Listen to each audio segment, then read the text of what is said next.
Welcome to Late of the Rings, a podcast dedicated to Lord of the Rings the card game. My name's John, and here's my co-host. One small bite is enough to fill the stomach of a grown man. It's Emery. Hello, John. I didn't know where I was going with that one. I'm glad people only need a small bite. just a taste. Just a nibble. Anyway, sorry. How are you? I'm very well, sir. I'm very well. How are you doing? I'm good. You been up to anything interesting? So yet again, yeah, it's that time of the week.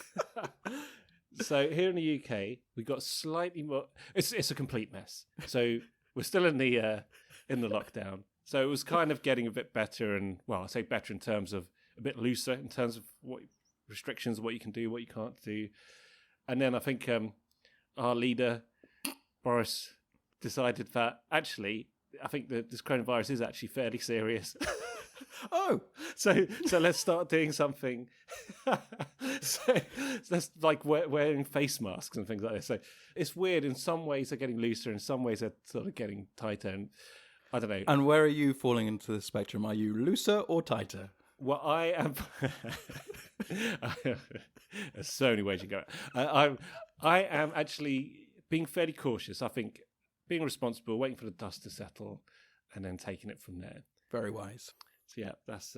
So you haven't done any. So you haven't done. So you just decided then. Oh, in that case, nothing for me. Back to staring at the wall. Yeah. I've been staring at the wall. I've been staring at a wall with a television in front of it as well. Been doing a fair bit of that. Anything nice on? I have been rewatching Twin Peaks. Oh, very nice. And it's been an absolutely wonderful experience yet again. Oh, it's, yeah. But it's a whole different thing. But you and I could do a whole other podcast about Twin Peaks, but as we struggle enough to get this one done. Yeah, exactly. Very late off the peaks. Yeah, that's another one. No, we'll have to put that one on hold for the time being. Maybe 20 or 30 years. I'll see you again in 20 years. Yeah, 20. Oh, it's 25 years. Yeah. See, you need to do your revision first, and then we can do it. Yeah. Yeah, we're not ready. No. And how about your good self? What have you been up to? Yeah. You've been doing some work in the garden, haven't you? I think I saw a photo. Where? Or was that a while back? Who's been taking photos of me in the garden? Oh, sorry, I wasn't meant to tell you that. Apologies. Forget it. Edit it out. Yeah, I have done. I think I'm not too sure when. Yeah, I did do some, but yeah, I'm no Samwise Gamgee. I am not that great in the garden, to say the least. And you haven't been dropping no eaves either. Absolutely not. Well, maybe one or two. What have I done? Okay, you're going to wonder where this is going. I've started digitizing all of my old DVDs and Blu-rays. I want to get everything digital, and it's a hell of an undertaking, as you can imagine. Now, that aside... Do we need to explain what a DVD is to some of our younger listeners, or no? They can look it up on Wikipedia. Well, I have a tendency throughout my history of life to... How can I say it? I tend to back the underdog. Or another way of looking at it would be I invest in formats which become obsolete. Oh, you see, yeah. I was going to say, is this a Betamax mini disc conversation? Yeah, so I did have a mini disc. I love my mini disc, by the way. But when the HD revolution came along for films, I jumped down the route of the HD DVD. Nobody did that. Well, okay, I'll take it back. Somebody did. And I thought it was great. No, actually, the reason I did is because I had an Xbox at the time, well, I still do, and Microsoft released a relatively cheap peripheral which would play HD DVDs, and this was great. And I bought it, and I loved watching HD movies. So I actually invested quite a lot in HD DVDs, which turned out to be a big mistake. So I've spent the best part of 2 days getting this peripheral, which I still own because, I can't throw anything away, to work on my PC. Oh, right. I thought you were going to just digitize VHD DVDs. Oh, no, yes. That's That's what my it's for? intention. Ah, okay. I thought it's to play them. Right. Well, how, my friend, am I going to digitize it if I have nothing that can read it? So that's why I've had to get this device to work on my PC. So what's it called? What's the device called? An HD DVD player. What do you think it's called? I thought it was like some special thing. It's like I had to get this device, but it actually is just an HD DVD player. Okay. So that's been taking a lot of my time, but I think I might have it working. But where's the fun of just digitizing stuff when you could first of all do some troubleshooting on a 20-year-old bit of tech? No, it can't be that old. 15-year-old bit of tech. God, don't say that. It still seems kind of new to me. I am not an early adopter, though. That's not really my thing. I wait for others to dip their toe first before I then choose incorrectly. Once all the evidence is presented. Well, yeah, but you'd come to me and you'd say, what should you go for? And I would say, well, I've gone for HD DVD and I love it. And I can't. I mean, there are people out there that might say that Blu-ray's going to win, but no. I love the way that both, I mean, who's using Blu-rays even? It's like no one buys Blu-rays anymore. We're still having that battle. We're still, you've still got a bee in your bonnet about Betamax, haven't you? Oh, yeah. Oh, yeah. Everyone who had Betamax always insisted it was better than VHS, even though it clearly wasn't. Well, they were both clearly rubbish, weren't they? I love the old VHS. Well, no, look, don't get me wrong. But if you look at if you try and watch one now, you'd think, what on earth? How on earth did our eyes cope with this? There's something romantic about it. It's like, the last few years has been a revival of cassettes, audio cassettes. Oh, no, it's terrible. And it's like, yeah, so if you want to produce something physical, it's a really cheap way to do it. At least it was when tapes were prevalent. And I still maintain the greatest musical gift anyone can receive is a mixtape. Oh, yeah. An actual tape. And someone's taken time to do the cover and write the track list or whatever it is. That's just a glorious gift right there, taking the time to make it. It's not the same as, you can't give someone a Spotify playlist for their birthday, can you? Oh, cheers, mate. Other music streaming services are available. Yeah. No, I don't use any of them anyway, so it doesn't bother me. Although we are hosted on Spotify, so yeah. Oh, yeah, so obviously it's great. Sorry. I haven't got my head around this. Yeah. But we are also hosted on other services. Oh my God, I'm going down a rabbit hole. Yeah, okay. Okay, so let me just say this. So streaming's great for podcasts. Risk of being a massive hypocrite. Okay. Yeah. Yeah, so I don't know. Yeah, so that's what I've been doing. I've been doing more tinkering with technology and computers, and with the idea that eventually I'll start working through all this physical media and making it digital. So I can, not that I've got time to watch any of it. Just in time for the digital thing to be replaced by something else. Injections. All right, so should we get on with the show? Oh, yeah, let's do that. Yeah, sorry to jog your mind. I just thought we were having a chat, In a way we are. And if people choose to listen, then more fool them. So this week on the show, it's a non-spoilery episode, so no worries there for anyone who's trying to avoid spoilers. Today we are going to be looking at some player cards from the first cycle. And we're going to look at all the player cards from the tactics sphere in that entire cycle. So I think it's 12 cards in total. So if you are opening up your packs progressively, then yes, we will be talking about cards that you may not have seen yet. But the whole idea is that there are a lot of cards in this set which work together. So it's what we mentioned before. This is why we've chosen to discuss it in this way. So without further ado, should we jump right in? Let's jump in. Alrighty. Well, as I say, there are 12 cards in total, and it's a good mixture of allies and attachments and events, as usual. I think, in keeping with last week's episode, we should start with an ally and it's the Burning Beekeeper. I don't know if he's warmongering or not. No, he's clearly not. Look at him. You can trust this guy. He's a peacekeeping beekeeper, is what you're saying. Yes, exactly. Proper. Okay, so the Burning Beekeeper is an ally in the tactic sphere, and he has a cost of 4. He has willpower of 1. He hits for 2. He has defense of 1, and he has 3 hit points. He is a Burning, not a surprise. And he has an action. It says, discard Burning Beekeeper from play to deal 1 damage to each enemy in the staging area. Okay. What do we think about this guy? I must admit, I don't think I've really ever put him in a deck.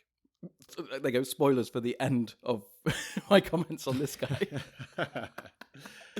This is someone who I have only recently played in a couple of decks, actually. Oh, well, you'll have some more experience with it than me then. Yeah, I mean, again, not a great deal, but I've only probably played sort of 3 or 4 games with him in my deck. He's quite expensive. So, obviously, a cost of 4. And when you look at his cost and you look at his stats, they're not brilliant. And he's pretty decent. You know, he's got 3 hit points and he hits for 2. So he's not, he's still handy. But his action can be quite handy if you do have a fair few enemies in the staging area. Yeah, but like you say, he costs 4 and then you're going to discard him? That seems very expensive. Exactly. So if you want to get the most utility, I guess, out of this card, you want to do that just when he's on the verge of being an ex-beekeeper, I think. But thematically, what's going on then? Do you think he's almost dying, and then you get rid of him, and he just goes on a berserker attack and sort of knocks each enemy on the head in the distance? Or do you know what I think it is? Is it the bees? Yeah. Well, I'm not sure if it's a fallacy, but something we've always been told since we were children, which is that when a bee stings, that's basically the end of their life. They will shortly die thereafter. Like a bee will sting as a very last resort. Now, I'm not sure if that's true. I think that's definitely true for certain bees, and I think it's more grim than that, to be honest. I think because some bees' stingers, technical term, have a little hook on it. So they sting so that the animal or humans are also animals, other animals are available, can't release the bee, can't swat it away. So it really can sting to its full potential. But then the problem is that when it flies away, it rips itself in 2. Really? What kind of bee is that? I don't want to see that bee. It's Stephen King's Bee. Yeah, exactly. You read that book when you were 12, but then it wasn't a textbook, John. It was, yeah. So I think it's every enemy in the staging area. I wonder if it's some last resort. The bees just go and sting everyone. I would like to point one thing out as well on this card, which is he's a Beoning, right? So he's massive. He's a big guy. Yeah. And look how big those bees are. Yeah, next to him. That's true. These are mahoosive bees. They are, but weirdly, you're going to feel it if you get stung by one of these guys. Weirdly, the hives are quite sort of normal size. He's picking up like a hive with one hand, which, of course, because he's massive.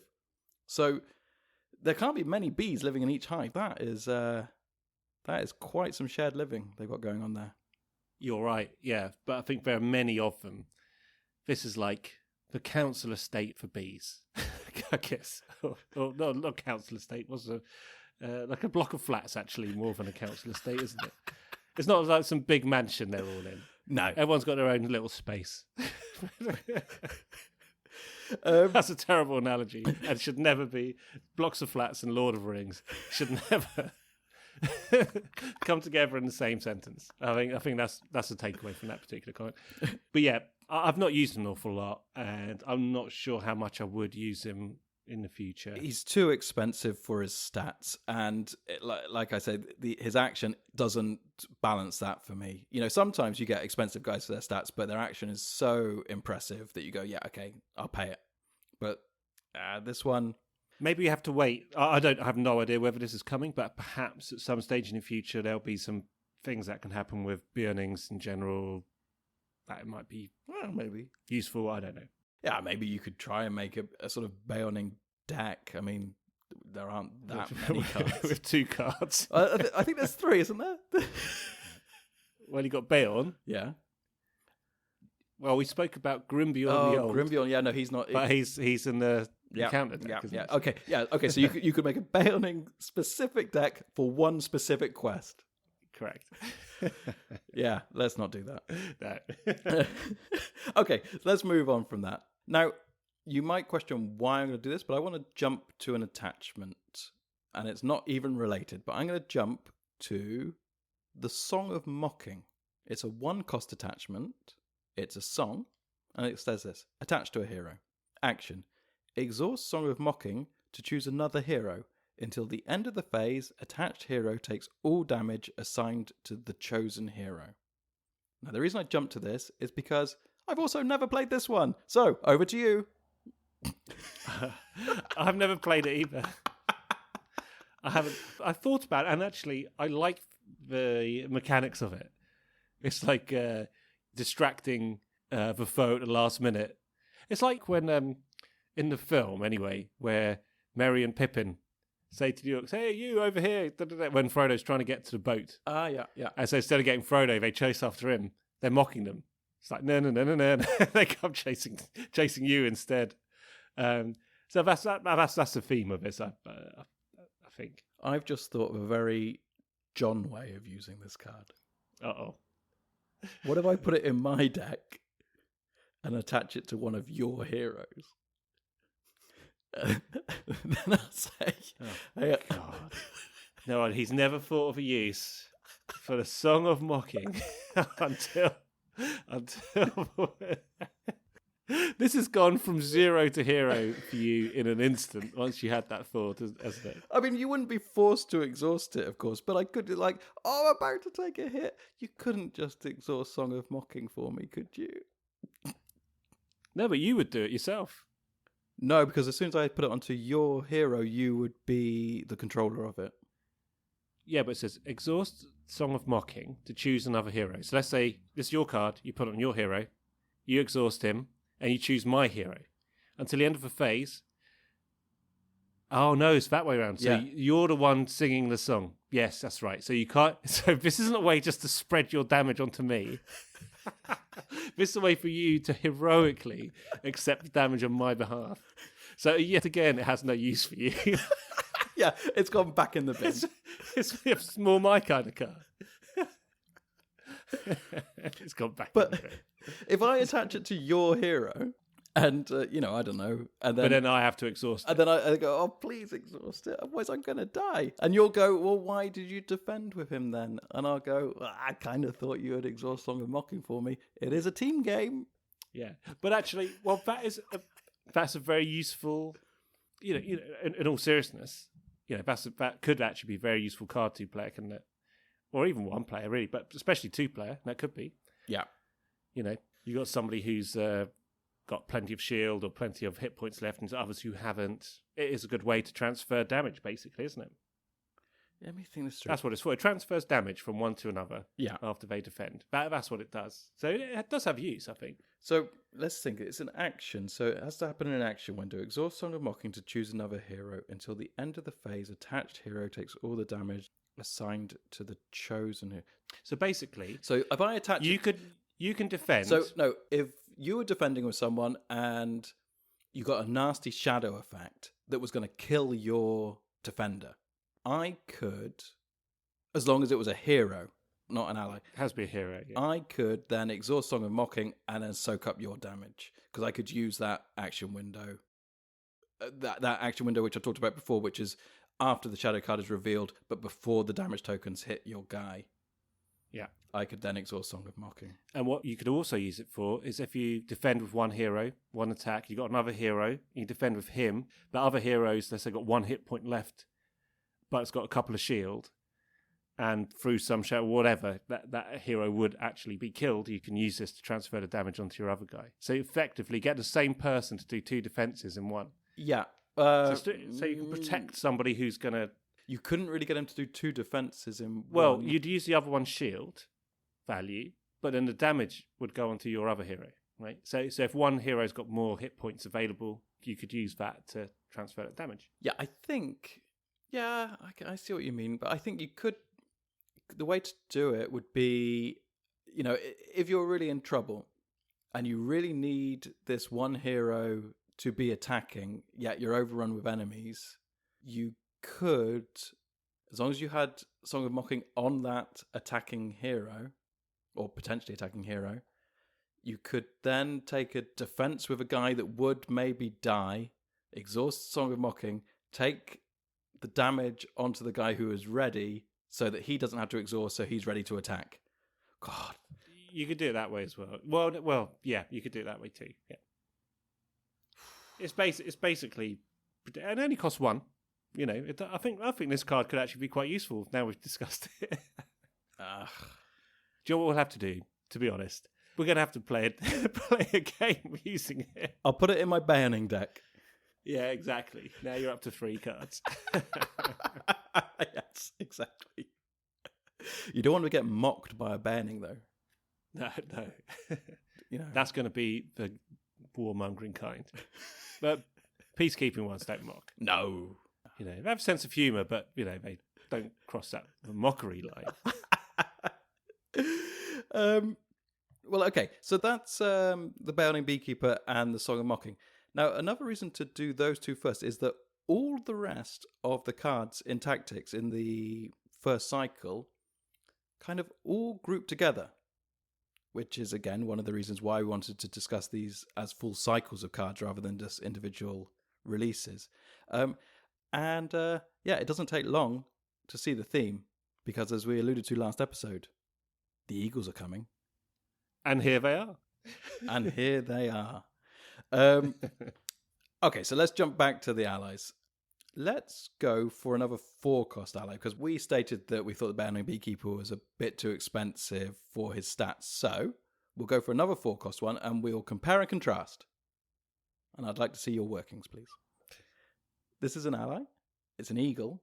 He's a creature, and he's called the Descendant of Thorondor. He costs 4. He has 1 willpower. He hits for 2. He has 1 defense, and he has 2 hit points. So, immediately, he's worse than the Bayoning Beekeeper. His stats are identical, apart from he has 1 fewer hit point. So let's have a look at his special ability or his actions. Let's see if he's worth playing or not. So, Descendant of Thorondor cannot have restricted attachments. Okay, so there's already a restriction there. And that's obviously going to be a recurring theme with Eagles, because you can't put like a Citadel plate on one, really. Give it a sword. I would like to try and squeeze an eagle into a Citadel plate. Just the wings poking out the side. I don't feel comfortable. But he does have a response. After Descendant of Thorondor enters or leaves play, deal 2 damage to any 1 enemy in the staging area. Okay, so actually, it's relatively a similar effect to the Bayoning Beekeeper, apart from he does it when he comes into play and when he leaves play. And it's 2 damage and it's only 1 enemy. So it's dealing damage. It's not that similar after all. Well, yeah, it's dealing damage in the staging area. Exactly. Yeah, and there aren't many cards that do that. No, that's true. But this is great. I mean, 2 damage on your way in and on your way out. That's pretty powerful, actually. Yeah, I actually think, contrary to what I was saying about Bayoning Beekeeper costing 4 and not being worth it, I actually think this guy is worth it because... Mainly because he's an eagle. And I have a big soft spot for the artwork as well. There's Gandalf there. I was going to say, this is one of my favourite bits of artwork we've come across in the whole game so far. Oh, it is stunning. I absolutely love this. It's just, I mean, it's a massive eagle being stroked and talked to by a wizard on a mountain. I mean, what's not to love about that? And it's snowing. Oh, it's just great. I mean, it's just a fantastic bit of artwork. That absolutely nailed it. Top notch. But before we go too in depth about the response and whether or not we think it's worth it and how we can use it, do you? This is my normal Tolkien pop quiz. Do you know who Thorondor was? Thorondor was an eagle. Correct. Unless it was an educated guess. I'm not gonna lie. Unless Tolkien really went down the whole kind of evolutionary biology route there, but I'll be honest with you. I'm guessing, was this something in The Hobbit, or was it in like the Silmarillion? It's Silmarillion. It's old again, and it's in the same sort of way. I think that Ungoliant was the sort of the main spider entity that gave birth to all of the spiders in Middle Earth. See, it's been a long time since I read any sort of First Age stuff, but I think Thorondor was the first king of the eagles. He probably had a better name than that. I mean, there aren't many better names than the king of the eagles. The lowly king of the eagles. So this guy is a descendant of Thorondor, but I actually think that all eagles are. All the great eagles were descendants of Thorondor. Maybe this guy's in that kind of, I don't know, pure lineage or something. Blue blood eagle. Gwaihir. Yeah, Gwaihir. He is in the true lineage of it. I know that. And also another eagle, which we're going to talk about in a minute, which is Gwaihir's brother. I do know way too much about eagles, by the way, but not actually eagles, just Middle Earth ones. It's quite impressive. Yeah, I could be doing better things with my time. No. I like the way also you said, it's been a long time since I read First Age stuff. Like you got an ancient tome of dusty old thing with First Age on the side. Oh, I must read up on my First Age. I've been really focused on the Second and Third Ages recently. Okay, so let's have a look at this card. What do we like about it? Let's see. So it can't have restricted attachments. We know that, and that kind of makes sense for exactly the reasons you say. Stats-wise, sure. Good attacker. Pretty good for attacking, yeah. I mean, and you can quest with him at a pinch, it's an extra point. I probably wouldn't go down the defensive route unless you needed to do the Descendant of Thorondor bomb, I guess. Exactly. Unless you're thinking of getting rid of him, letting him soak up attack, maybe it kills him, and if he leaves, you can deal the 2 damage. So, just a reminder, response after Descendant of Thorondor enters or leaves play, deal 2 damage to any one enemy in the staging area. So, yeah, I mean, if you sneak attack this guy in, wow, great. 2 on the way in, 2 on the way out, and a bit of business whilst he's hanging around. A bit of business. Yeah, totally. That's a very powerful way to use him. I just realised that for some reason I remembered this guy being unique, but he's not. No. So you can have 3 of these. You can. There is a unique Descendant of Thorondor. Perhaps we'll jump straight to him, because I mentioned him a couple of times. And that's... do you want to talk about him a bit more? I mean, it's a bit tricky with these eagles, because a lot of them work together. So in a way, we kind of need to go through them and then go, well, we can use him with him, and that works with that. So... Should I jump on? Yeah, let's jump to... move on then, and we can always circle back. And that is very much the nature, I think, of these cards once you start using them in the game as well, actually, isn't it? Lots of cyclical play and ins and outs and stuff, so yeah. No, but with that in mind then, before we go to the direct Descendant of Thorondor, I want to just touch on possibly one of my favourite allies in the game to this point. And that is the Eagles of the Misty Mountains. Again, 4 cost, so, pretty expensive. But as we've already seen, a lot of tactics cards are expensive. So you do need to find a way to pay for these. Maybe teaming up your tactics with leadership is a classic combination, because leadership can generate the resources you need to pay for those tactics cards. But that aside, Eagles of the Misty Mountains, cost of 4, wonderful stats here. Willpower of 2, attack of 2, defense of 2, and 4 hit points. Oh my god. So well rounded. How great is that for 4? I just think it's amazing. But then it gets even better. So obviously it's a creature, an eagle, and it has this constant effect. First of all, it says Eagles of the Misty Mountains cannot have restricted attachments. That we knew was coming. And then it says Eagles of the Misty Mountains gets +1 attack and +1 defense for each face-down attachment it has. Okay, sounds pretty good, but how does it get these face-down attachments? And then it says, response. After another Eagle character leaves play, you may attach that card face-down to the Eagles of the Misty Mountains. So, now we can start to see how you can really get things working. So let's say you do sneak attack the Descendant of Thorodor in. You sneak attack this guy in. So sneak attack costs you 1. Descendant of Thorodor comes in, does 2 damage, does his business. He leaves. You do another 2 damage.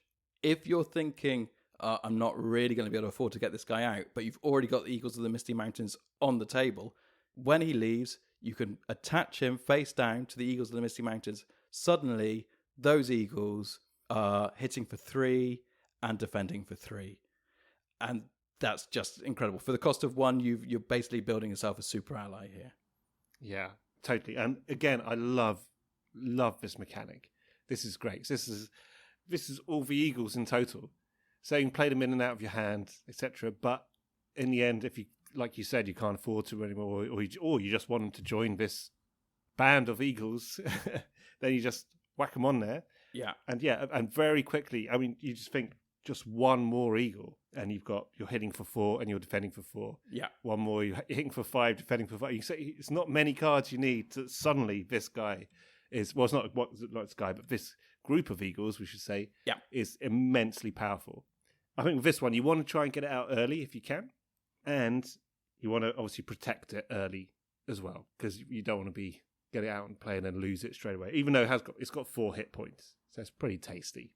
Yeah, I completely agree. I mean, get this guy on the board as soon as possible, and then, if you can, chuck out some of the cheaper Eagle allies and then just let them go again. So, yep, you heard me right. There are some cheap allies in the tactics sphere. So we have a couple to talk about here. Do you want to just pick one and go for it? I think you know who we're talking about. So, well, yeah, let's go for the cheapest one then. It only costs 1, and that's the Vassal of the Windlord. So it's a creature, an eagle, of course. No willpower, hits for 3, no shield, only 1 hit point. So you can see straight away where this guy's strength lies. Oh, I can see straight away, because he's attacking a pack of wargs. Which to you must be very pleasing indeed. You're not a warg guy. You're definitely more an eagle guy. Yeah. And Vassal of the Windlord is ranged, cannot have restricted attachments as all the others, and it's got a forced effect. After an attack in which Vassal of Windlord attacked resolves, discard Vassal of the Windlord from play. So straight away there you can see, okay, you can bring him in for 1, he can hit for 3 in 1 attack, and then you get rid of him. So this one is perfect if you've got Eagles of the Misty Mountains out there. It's only cost you 1, he's going to hit big 1 time, and then he's going to go on Eagles of the Misty Mountains to give you +1 attack, +1 defense. Super powerful straight away. You want to utilize these guys, hopefully all 3 of them, only cost you 1 each time, and on they go. Yeah, I love it. Super cheap, super powerful for an attacker, and then, like you say, if you've got the Eagles of the Misty Mountains out, boom, there you go. It's the gift that keeps on giving. Yeah. It's like that. What do you call a group of eagles? It's not a flock, surely. It must be a more grandiose. What's an eyrie? That's where the eagles live. That's where they live. I think I knew the collective noun for eagles, but I've forgotten. Why wouldn't it be a flock? It's just too common. Because that's seagulls. Yeah, and as we know, seagulls are in the spirit sphere, and we'll be coming to them next. Yes, seagulls. The mighty seagulls of Middle-earth. You say a grander name than King of the Eagles. The Duke of the Seagulls. Stephen, the Duke of the Seagulls. Actually, we possibly shouldn't go on about Eagles versus Seagulls, just in case we've got Crystal Palace and Brighton Hove Albion fans listening to this podcast, and anyone who doesn't know who plays 2 football teams isn't going to have a clue what we're talking about it. But one's Eagles and one's a Seagulls, and they don't like each other. Well, also for our American listeners, there's it's the Philadelphia Eagles, I want to say, American football, and I'm sure there's some Seagulls out there. Seattle Seahawks. Seattle Seagulls. We're going to have to think. Apologies to our listenership in the great state of Washington. I think a Seahawk is slightly better than a seagull. Seattle Seagulls. Okay. So that's the Battle of the Windlord. Yeah, it pretty much does what it says, doesn't it? And it's great at what it does. But I don't think there's too much more to say about it. Get it out, hit something, and then if you can, get it under the Eagles of the Misty Mountains. Yeah, totally. And there's another one. This one costs 2, and it's for Winged Guardian. Again, it's a creature. It's an eagle. It has no willpower. It has no attack, but it has 4 defense and 1 hit point. 4 defense, very strong. And this one is Sentinel. Cannot have restricted attachments. And again, its forced effect is after an attack in which Winged Guardian defends resolves, pay 1 resource, 1 tactics resource, or discard Winged Guardian from play. So this is very similar to the Vassal of Windlord, apart from this is more focused obviously on defense rather than attack. But it costs 1 more. He's got 1 more defense than the Vassal of the Windlord has attack. But also, it does give you that option to keep the Winged Guardian in play if you do spend that extra resource. So you can sort of keep this guy out. But yet again, if you decide not to, again, we'll go on to the Eagles of the Misty Mountains if you have that card out. Yeah, what I tend to do is I play this guy a lot because he is such a strong defender, and I tend to just keep him around if I've got the spare resources until the Eagles of the Misty Mountain comes out, and then I just let him go. Because then it shouldn't take long to get another couple of cards onto the Eagles, and then you've already got a defender of 4 anyway. So no point spending your resources on him. Yeah. So you can see all the ways these guys are interacting with each other. And there's one more ally. Maybe you should read us something. This one's close to your heart as well. Well, this is the one I was going to go to immediately, and then we got sidetracked by the Eagles of the Misty Mountain, so I apologise. It's not like us to go off on a tangent. I don't even know what a tangent is. Shall we look it up quickly? Yeah, let's go over it quickly. Okay, so this is Landreval, and he is the only named eagle, so he's unique. So therefore, you can only play one of these guys out. He is expensive. We've gone from the cheapest to the most expensive. This guy costs a Gandalf. This guy costs 5. So I'm already a bit skeptical, as you might well guess. He has 1 willpower. He hits for 3. Very nice. Defends for 1. And he has 4 hit points. So he's pretty tidy.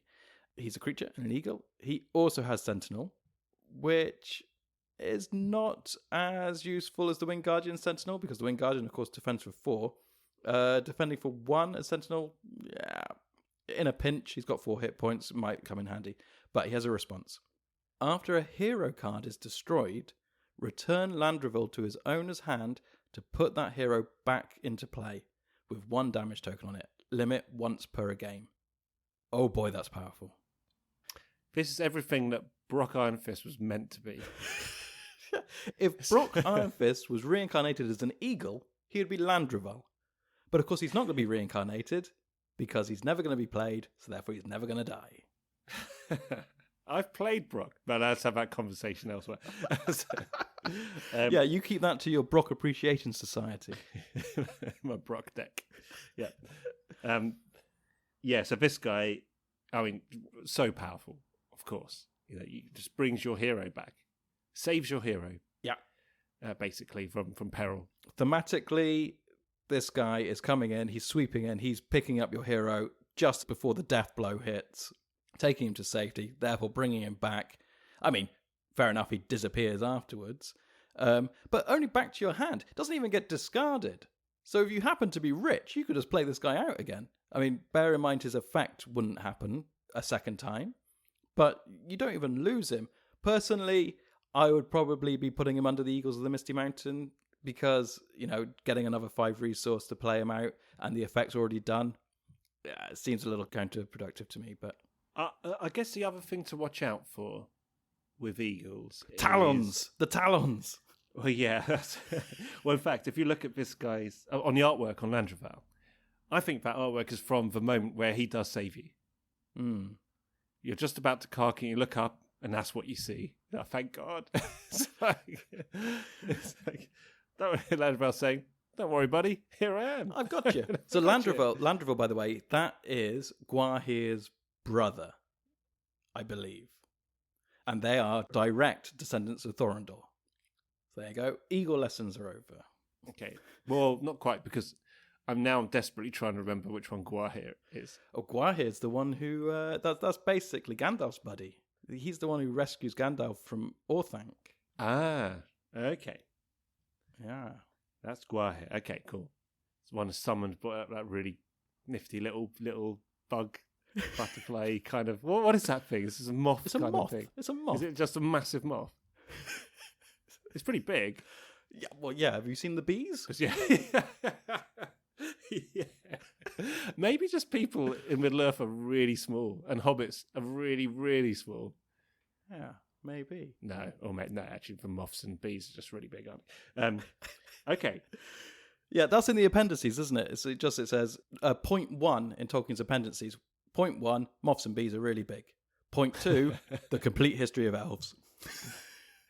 Now, I like to point out that in my copy of Lord of the Rings, which my dad gave me when I was... Well, I say gave it to me, but I think I just took it from his bookcase when I was like 14 or 15. It doesn't have the appendices in it. So I never actually read the appendices. I read it once when I happened to see a copy at someone's house. I was just flicking through it. I was like, what are these? It's appendices. Very few people have read the appendices. I've only read them once. I mean, although they are worth reading if you want... If you've only seen the films, which I find unlikely, but it's definitely possible. But if you've only seen the films and then you go and read the books and you question, where's Arwen? Because I think she just gets mentioned about 4 times in the entire book. You have to look in the appendices.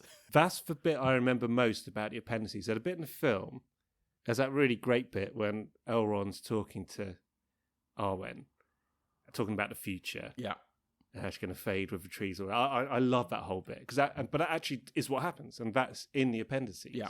Right. And it's really poignant, but it's told in this really kind of cold, matter-of-fact kind of historical record kind of way. It makes it more poignant. This is not a story. These are the facts. Yeah. Right. Yeah. It's a history book. Right. I love how it toes the line between those things.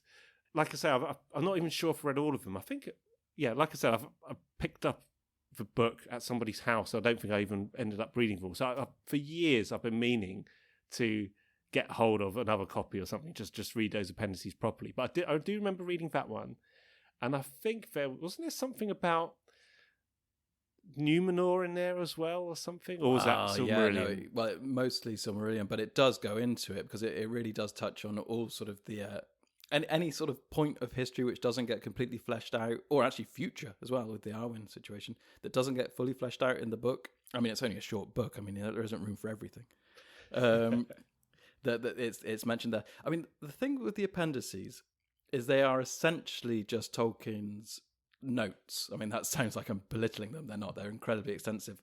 And they are a bit of a dry read. So what I found is when Christopher Tolkien really got into his stride of taking his father's notes and then building fiction around it. And basically, Christopher Tolkien finished the Silmarillion, of course, and then he went on to write an incredible set of stories, mostly first age material. Unfinished Tales, is it that? Yeah, stuff? Unfinished Tales also was with it was always a bit unfairly credited as edited by Christopher Tolkien. I mean, it's J.R. Tolkien always gets the credit, and rightly so. I mean, but to just say that Christopher Tolkien edited this work is doing a massive injustice, because he really makes those books readable. You know, he took the notes and he really fleshes them out into actual novels. And I mean, I really like the Silmarillion, and Unfinished Tales is great. And the later ones, like the Ben and Luthien stuff, really, really some wonderful, wonderful stories. I need to read those. Oh, it's really incredible stuff. But the idea that all of this work was basically written by Tolkien to put on his shelf to essentially give himself a backstory and a world in which to set this one story of Lord of the Rings is incredible. You know, right, stage 1 of writing a book, what should I do? I best invent a language. Yeah. But that's yeah. But that is. I mean, I think the fact that he'd been thinking about all this. I mean, since the First World War, wasn't it? Yeah. He'd been thinking about it. When did Lord of the Rings come out in the 50s? Yeah. So he'd been thinking about this stuff for the best part of 40 years. And I think that's, famously he just sat down and started writing Lord of the Rings, and the whole thing just flowed out, and he didn't know where he was going half the time, but it just carried on. He wrote this unbelievably well-connected and well-constructed story. I think what allowed him to do that was the fact that the world was there already. Yeah, absolutely. And it was just him exploring it, and all these amazing things came out of it. Yeah, I mean, it's funny because I remember I read The Hobbit when I was young, and I thought it was quite good. It didn't blow me away, I'll be honest. And I've read it again since as an adult, and I just see that as kind of like a fun. And this might be sacrilege to some people listening to this, but I see it as like a kind of fun story with loads of great ideas in it. Yeah. And it's actually really well written, I think. But then I think Lord of the Rings is like another kind of, that's just some amazing work of art, I think. Oh, of course, yeah. I mean, I think you got to remember with The Hobbit I agree. It's just a nice story, which is why I still don't think the films work very well, because they tried to make the films into this epic work. Well, actually, they should have just made it a nice sort of short sort of fantasy film about a nice story about hobbits. One thing which is interesting about The Hobbit, though, is that it was retconned by Tolkien after he wrote Lord of the Rings. So he went back, that whole Riddles in the Dark section where Bilbo... Hold on. He didn't call it retconned. That means going back and rewriting. Yeah. Or fixing something that was already published. Is that what it is? Yeah, it stands for... what does it stand for? Hang on, I'm going to look it up. Retrospective conversion. Retrospective... I'm not going to get there, am I? It's got to be retrospectively or retrospective, right? And con must be... How won't be converted? Am I wrong on both counts? Well, I found descriptions of what it is, so we know what it is, but I thought it actually stood for something. It must do. Retroactive continuity. Retroactive continuity. Okay. Not retrospective. No. It wasn't looking back and reviewing. Your Hobbit retrospective. So he went back and added the Riddles in the Dark chapter, but I don't think it's the whole chapter, but basically about Gollum and the ring. The ring in the original Hobbit was just a magic ring. And I think that's the version I read, because again, I think I took my dad's original copy, which he had. Wow, if you've got that, that's really something, because I think it was added pretty quickly after the release of... okay, right, he's not that old. So the Hobbit came out in the 30s, I want to say, did it? 1930s? If you say so. I think so. No, my dad would have got his copy in the 50s. So, or maybe the 60s. But I'm presuming the copy he bought was already in existence, so it could have been an older book. It could be. I'll have to look up. I don't think it's an original. It'd probably be worth a fair few pounds. Yeah, and you just hoiked it off of the bookcase. Bye! Yoink! He made me answer some riddles, and I outsmarted him, and I took the book away. And he said, "There's a long story about me in that book." No, okay. Okay, we have gone off on a tangent, and as we said, we never do that. So the funny thing is, what set us off going on that tangent was us talking about us not having gone off on a tangent. I think. We were talking about Landreval. Yes, we were. Landreval. Eagles.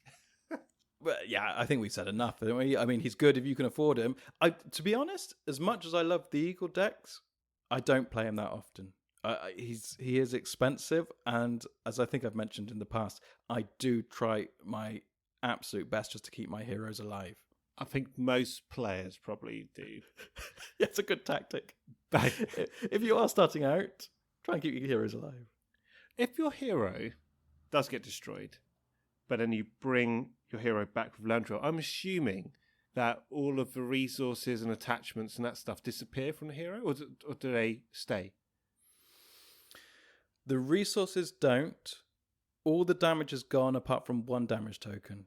And I'm not saying that with absolute authority, but I'm just because I'm reading through the card. And the card says, after a hero card is destroyed, so it's already happened. The hero has been destroyed, he's gone. He's off the table, so therefore all his resources are gone and all his damage is gone. What about attachments? Gone. Yeah, because he's been destroyed. So after he's destroyed, return land reveal to your hand to put that hero back into play. So in order to put it back into play, he must have left play. And then when you leave play, you lose all your attachments and all your resources. So when Landreval comes down to grab you, all your money pouch falls out your pocket. Yep. Your Citadel plate ends up stuck on the talons of Landreval. Yep. And your unexpected courage is you just lost your bravery. Expected cowardice. And weirdly, you're slightly healed as well. Well, yes. Well, not necessarily. Well, yes, because chances are you've got more than 1 damage on you because you've just died. Yeah, but you might have 0 damage and then taking some massive hit. Yeah, okay. Because you could potentially, if you've got Landreval, you could do that. Obviously, tactically, you can do that. You can say, right, I'm going to defend or take an undefended attack this go, knowing that I've got Landreval in my hand to bring back that character. Yeah. Or what have you. Well, not in your hand, on the table. But yeah. On the table, yeah. I guess you could sneak attack him. After heroes to return response. Yes, you could. Ah, nice. So, oh, hello, hello, Landreval. So during the combat phase, you're about to go from I'd like to protect my hero as much as possible to be completely cavalier. I'll let him be killed 4 times ago. No, I'm going to play as 2-player. I'm going to let one of your heroes die. Oh, God. Because it just says after a hero card is destroyed. No, but you're right. This is actually very interesting. You could sneak attack him in the combat phase. Yeah. You could defend with him. You can even defend across the table with him because he's Sentinel. Then, if a hero is destroyed, Landreval goes back to your hand, which he was going to do anyway, and the hero comes back. That's brilliant. Yeah. He's going in my deck. So if it's just useful just to keep a sneak attack and a Landreval, just leave them in your deck, in your hand rather, once you've got them for emergencies. If you think your hero's you're gonna need to do that at some point. As you can only do it limit once per game, you could even do it just purely like on purpose and then put him under Eagles of the Misty Mountains rather than putting him back in your hand. That's true, yeah. Yeah, that's great. I mean, I love how these Eagles cards work together. So you can sneak attack him in, save your hero, and put him back into Eagles of Misty Mountains. Yeah. All in one go, with 1 sneak attack. Yeah. Cost of 1. Yeah. Yeah, there you go. Okay, so this is why I always like to make an Eagles deck, tactics, with leadership. Because then you've got the resources to pay for these expensive cards, and you get sneak attack. It's just a stunning combination. Okay, well, that's all the allies, but how many more do you need? I mean, what a collection of feathered friends. And 1 beekeeper. And a mocking toque. No, but that's an attachment.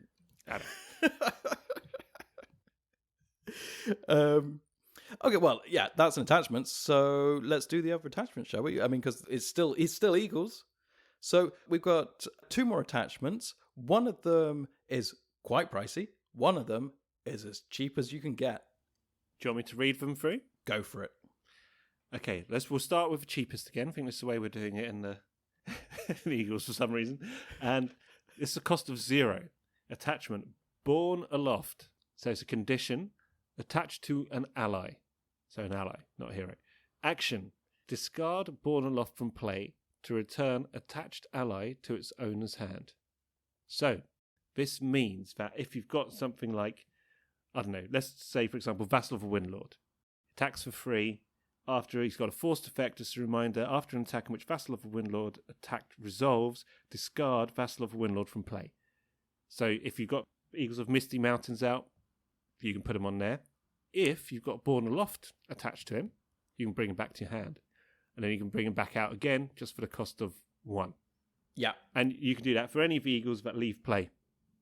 So really, really useful card if you want to reuse Eagle effects multiple times before adding them to the Eagles of the Misty Mountains. Yeah, it's terrific. I mean, what I like to do with Born Aloft is get it onto the Descendant of Thorador, because then you guarantee to get your 2 damage when he jumps in and out, and then you can just rinse and repeat if you happen to have more Born Alofts and a pile of cash. Yeah, it's a great card. I mean, the great thing about Born Aloft is it allows access to all these sort of possibilities of combinations. So yeah, there's no real one way to use it, but you can find lots of interesting ways to use it when you attach them to Eagles. You can also attach it to Gandalf. It's just saying, it doesn't have to be an Eagle. Oh, of course, yeah. Mm. That's got me thinking now. Because I haven't used Eagles as much as your good self. I've only actually done a couple of quests with a focus, I should say, on Eagles. So I haven't explored the cards as much. I kind of know how they work and seen most of them in action. But yeah, I didn't think of that yet. Yeah, so Born Aloft, I often play in a non-Eagle deck, just for, like I say, you can just keep bouncing Gandalf back and forth. Very useful. If you don't have sneak attack, for instance. Yeah. Okay. Alrighty, so what was the other attachment? Now, the other attachment has got a cost of 3, and it's support of the Eagles, and it's a boon, which I love. It's a real boon. Isn't it just? You've got the support of the Eagles. Things are looking up. And so what does this do? So you can attach it to a tactics hero, and its action is exhaust support of Eagles to choose an Eagle ally. Until the end of the phase, attached hero adds that ally's attack or shield, choose one, to its own. Yeah. So you basically get an Eagle ally to come and help you defend or fight, whatever it is you're doing. Now, you can also use that, I guess, with Eagles of Misty Mountains. Absolutely. So you can get all of the Eagles together to attack some guy in one go and batter somebody, Well, yeah. So basically, the Eagles themselves aren't attacking, so it's or defending.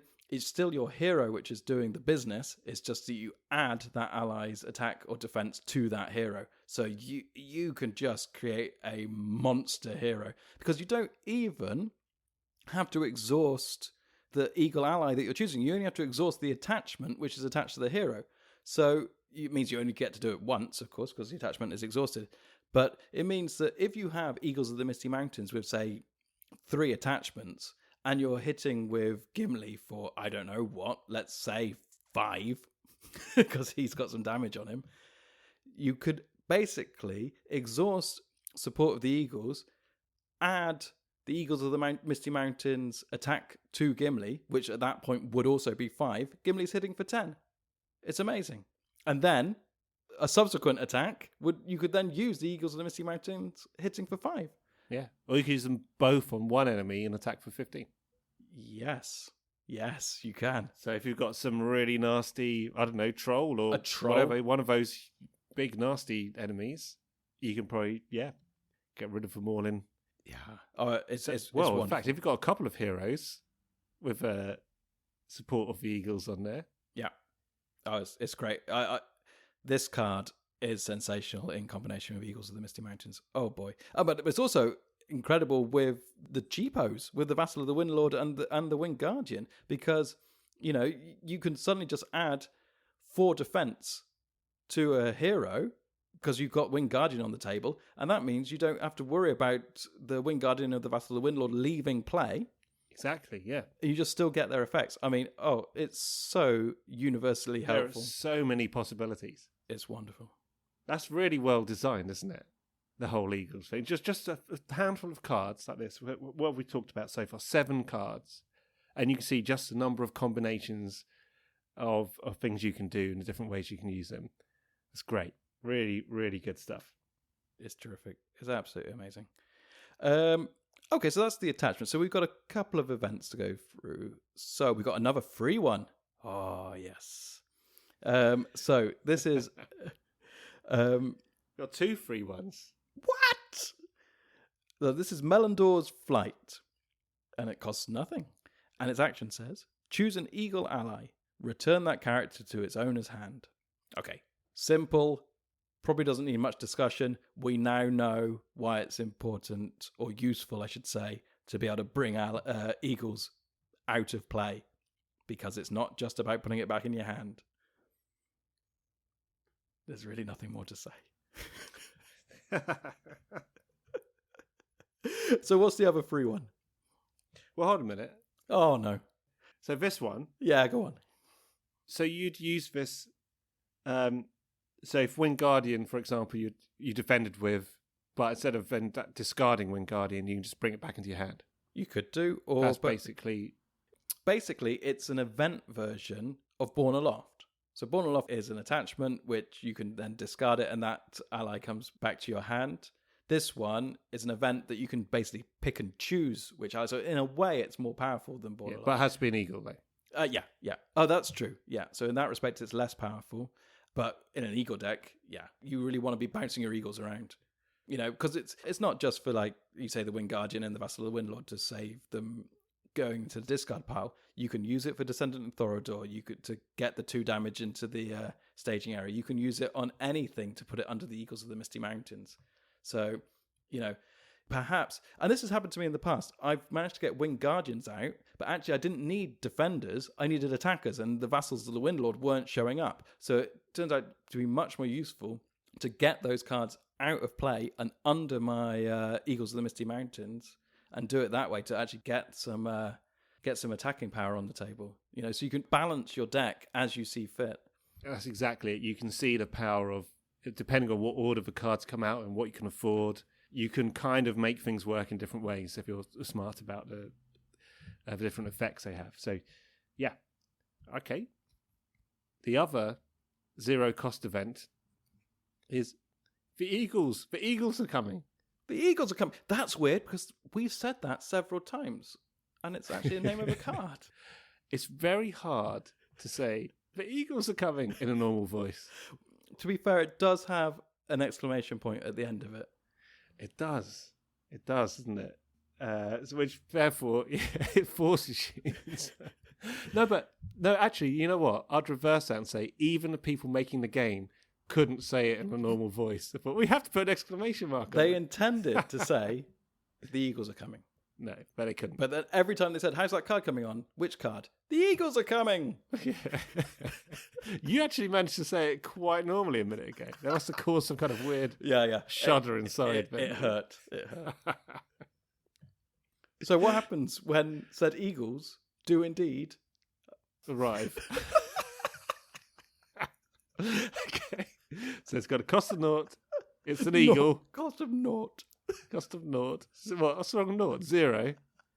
Why has 0 tickled you? What? It's a word. It's definitely a word. What does that cost? It costs 0. Yes. Excuse me, barkeep. Could I have a glass of water, please? How much do I need to pay you? Nothing, sir. This water costs 0. Well, I'm not going to say this water costs 0.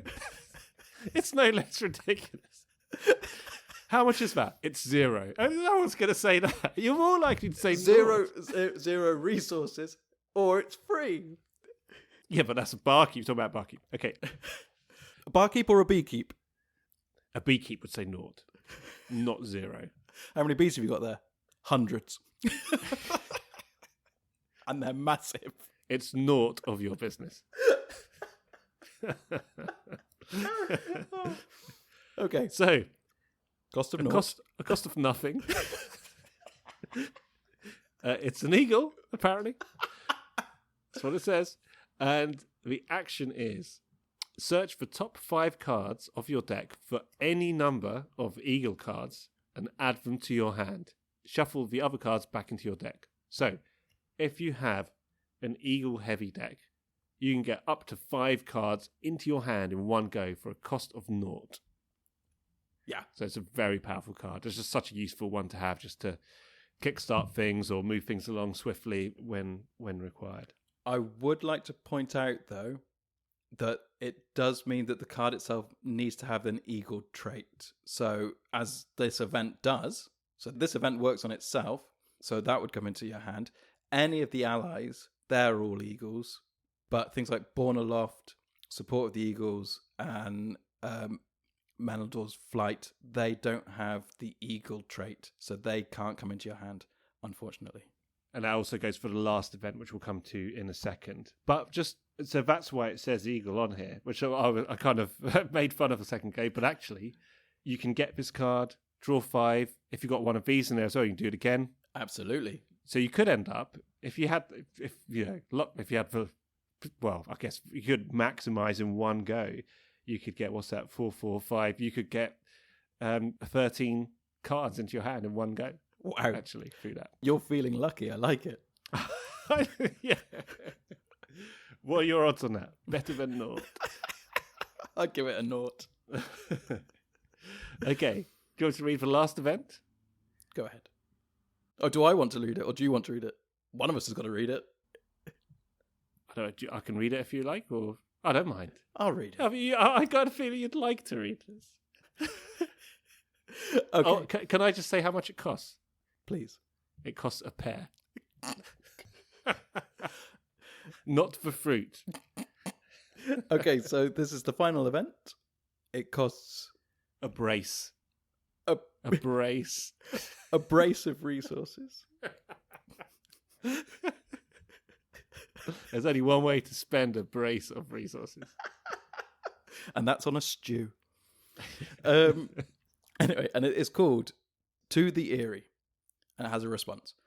After an ally is destroyed, important, exhaust one eagle character to move that ally from the discard pile to its owner's hand.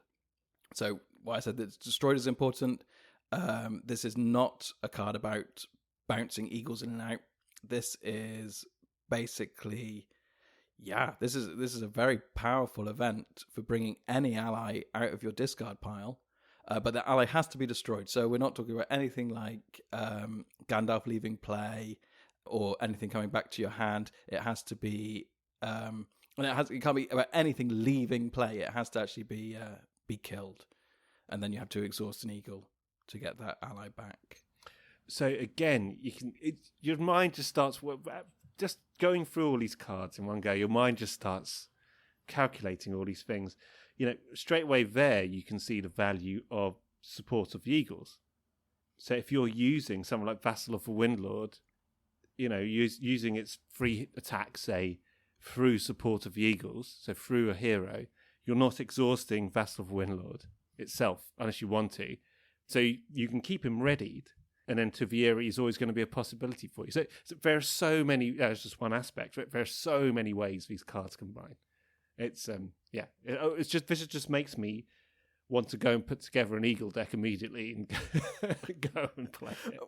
Well, I mean, I'm a fan. I mean, the number of times we've been chatting, you said, and I say, I put a new deck together, and you say, oh, really? What deck have you made? And I go, Eagles. It's eagle based. It's another Eagles deck, and then I'll make a deck which isn't eagle based, and it will still have eagles in it. Yeah, you can't resist, can you?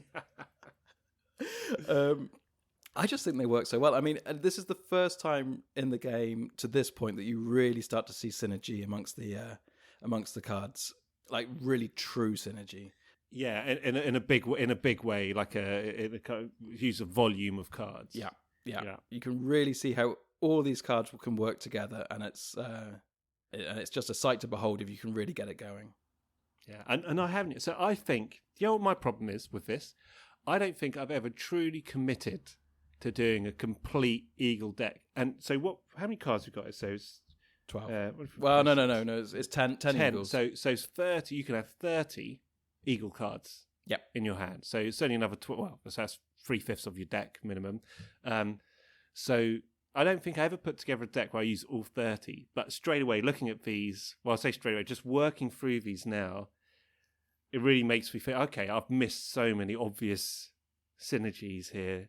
that actually the best way to do it is just whack all 30 in, I guess, especially at the beginning. Get them all in, get the rest of it to support what the Eagles are doing, I guess. If you're playing with, and you mentioned you play a lot of leadership in conjunction with this because of the expense of some of the cards. Yeah, mostly because of the cost. If you need to find a way to pay for it, you don't want to worry about finding clever combinations. And this is the quickest and easiest way is to play with leadership, and So I guess the other thing to bear in mind, I guess, just looking at this is, superbly powerful. Just from what we've discussed so far, there's probably a whole bunch of things I've not thought of either, which will come obvious once I start using them. I guess they're not very questy. No. So I think I guess you do need to have some kind of balance, depending on the quest, of course. But I guess you have to have some kind of balance. Leadership's not bad at questing, but you might need to put in a couple of sort of questy bits and bobs into your deck just to make up for that, perhaps. I think the only ones who can really quest for anything significant are the Eagles of the Misty Mountains, who quest for 2, but then you really want to be using them for attacking and defending by the looks of things. Yeah. So. Oh yeah, I mean it's not, Eagles do not solve the game, but they are great fun to play if you have a quest which involves quite a lot of combat. Yeah, but the theming is so good. So basically, they come in and out, they attack, they defend, they save you, they save people. Yeah, it's exactly what they do. It's just so well thought through. Inside. These are the kind of things that pleased me greatly playing this game. I can see from your face. Because you're delighted. I'll tell you what, it does delight me. And it's because this happens in this game, and I think it was the first thing that drew me into this game. We talked about this in the first couple of episodes that we did, I think, was that the people who made this clearly are really into The Lord of the Rings, obviously, but really understand the world and how it operates, and then to see that manifest through that sort of clever design in the game is really, it's really wonderful. So I'm just itching to play have a go with these guys there. Well, we have to finish the podcast first, and then you can go and play. Okay. I don't really have much more to say. I mean, I love making Eagles decks. I mean, that's it. They just play so well. And if you've never made an Eagles deck, and the only thing I'd say is that they did drip feed these cards throughout the entire cycle. So you don't get all these combinations until the cycle is finished if you're playing progressively. And that's why I always recommend that once you've finished playing progressively through a cycle is to see what's been released and then go back and play that entire cycle again with the whole pool of that cycle, because you come at the quest in a completely different way because you then have all these possibilities, and I highly recommend you do that. Yeah, I think I'll definitely back you up on that because I followed that advice which you gave, but I've never really got around to doing that properly with the Eagles. I think I did use bits and bobs as they were drip fed and never really understood the true power of having all these out together. I have done that with other things, and maybe I won't talk about them now. I know we'll talk about them in future episodes. I've done that with other kind of collections of cards, if you like.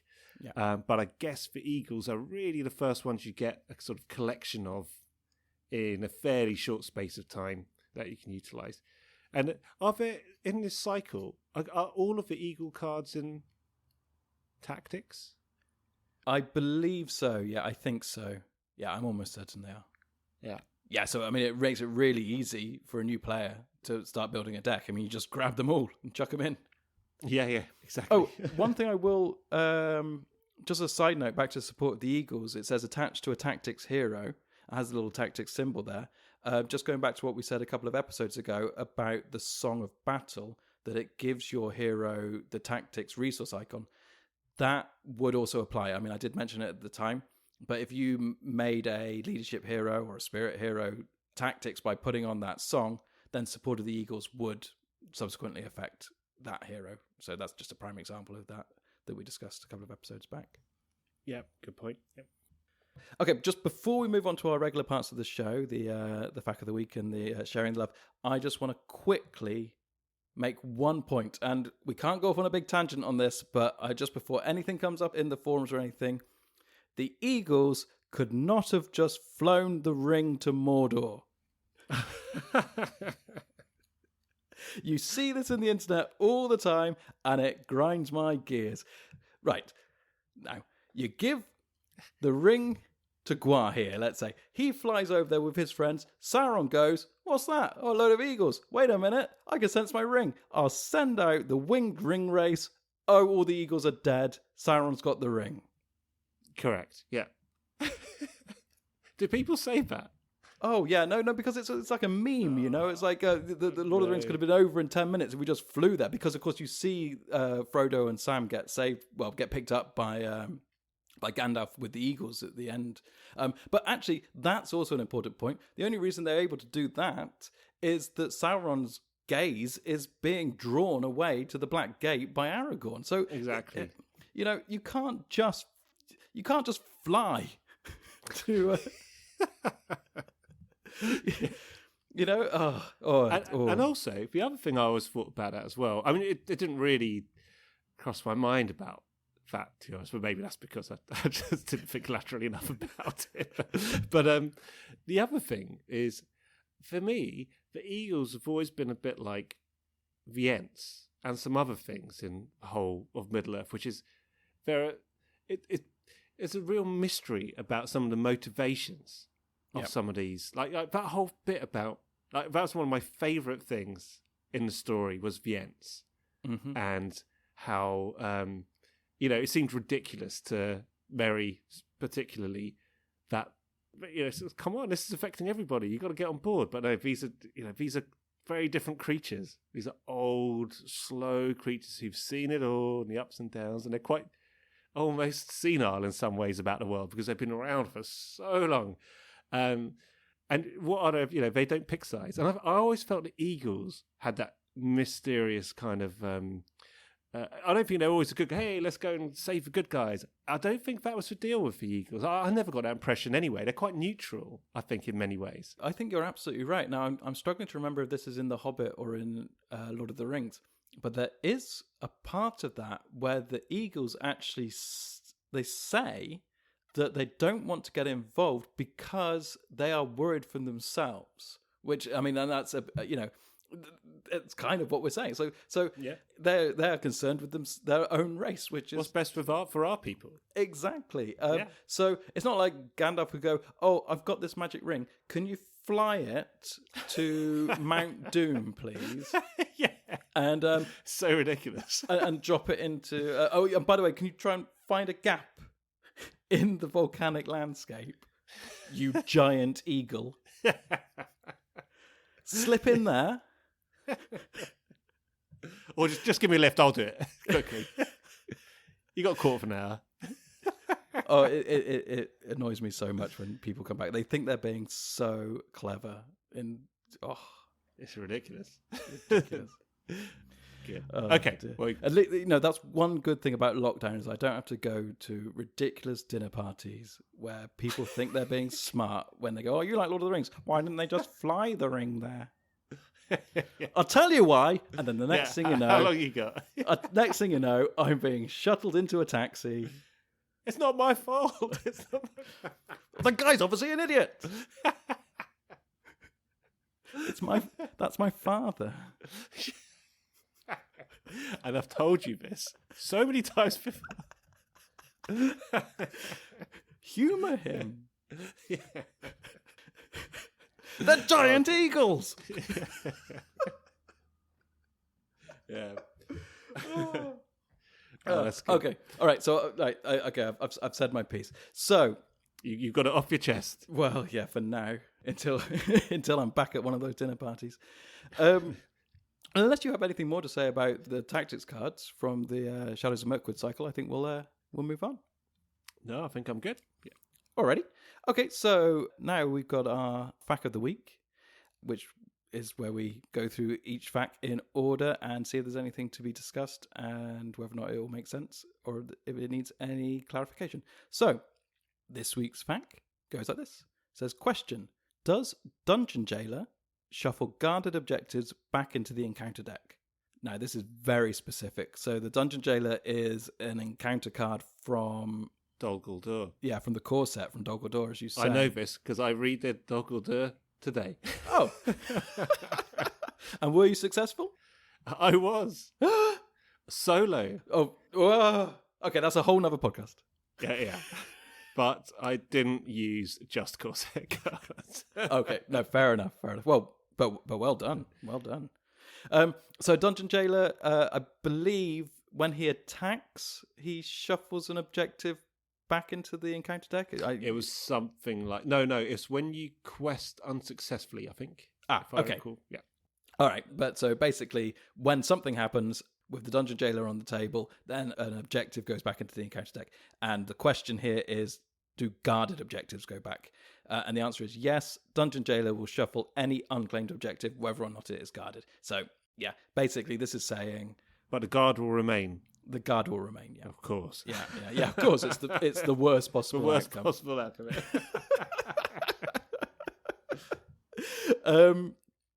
Yeah, this is not much more to say about this. This is a very, very specific fact for a very, one single card in one adventure. So, yeah, but it's useful to know.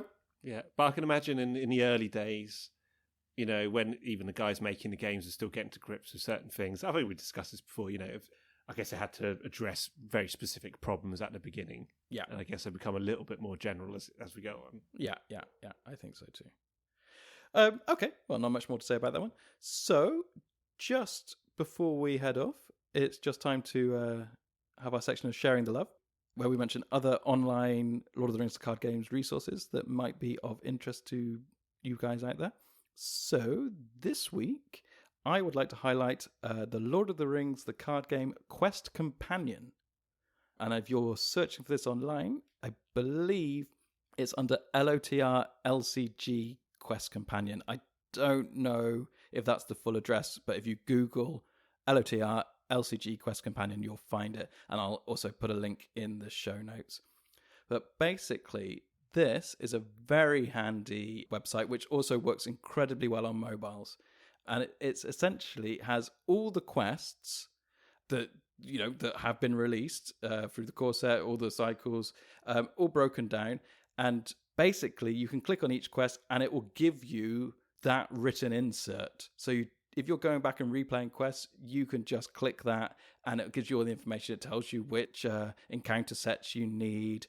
It will tell you if any cards have been errated, and it also links to the FAQ. So if there are any specific cards in there which have been raised in the FAQ, they will link to it. And it's just a handy little site to have. It also has some extra things like around sequence breakdown. It has the link to the rule book. It's just a useful resource. Yeah, it also has the setup instructions for Conflict at the Carrack. Which... just in case people haven't listened to that one, you'll know what we mean when you come to the previous episode, if you happen to skip it. It is indeed a very confusing setup. But this is great. So as you've been saying that, I just looked this up on my phone. Do you know what? I think you sent this to me ages ago, like a few months back when I first started properly playing. And I think I've completely forgotten about this. But yeah, it's great. So yeah, like you say, every single quest and all the keywords, etc. in here. It looks like it's even got, and I probably won't look at this, but it looks like for some of them it's got all of the encounter cards as well. Just looking at it. Oh it's got frequently asked questions and errata, and some of them are to do with specific encounter cards. That's what it is. Absolutely, yeah, that's it. But it's not. It's not the sexiest thing in the world, but it's very useful. that was on my Valentine's card, actually. I was going to say that's very useful. Really good if you need to digitize defunct media. I'm your man. Alrighty, that about wraps it up for us for this episode. So, unless you have anything else you want to add. No, I think we've covered that all in depth. That's great. Okay, so next episode we'll be going back to our playthrough of the quest from Shadows of Mirkwood. I'm not sure which one it is, but I've got a sneaky suspicion it might involve eagles. Maybe. Is that the perfectly next one? timed? Is that yes, the next one? That's the next one. Yeah. Okay, so with that, all it leaves me to say is thanks for listening once again, and take care out there, and until next time, goodbye. Bye.